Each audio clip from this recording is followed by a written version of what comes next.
আজকের দিনটি আমাদের জন্য অনেক একটি স্পেশাল দিন বলে আমি মনে করি।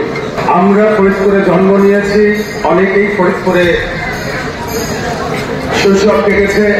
দীর্ঘ পথ পরিক্রমায় আমি আমার জায়গা থেকে বলতে পারি আমার বসতভিটা এমনই একটি জায়গায় এই গোয়ালচামটের শিলপাড়ার মধ্যেই বলা যায়, অর্থাৎ গৌরগোপাল আঙ্গিনা এবং মদন গোপাল আঙ্গিনার মধ্যেই আমার ভাই বোন মা খালা মাসি পিসি সবার আদরেই বড় হয়েছে। আমি যেমন আমার ব্যক্তিগতভাবে আমি একটি অসাম্প্রদায়িক চেতনার মধ্যে দিয়ে বড় হয়েছি এবং রাজনীতি করতে গিয়ে এমন একজন নেতার নেতৃত্বে রাজনীতি করেছি যিনি বাংলাদেশে জাতীয়তাবাদী এবং সবাইকে নিয়ে একটি দেশ, এই আইডিওলজি যিনি আমাদের সামনে উপস্থাপন করেছেন। আমরা সবাই বাংলাদেশি।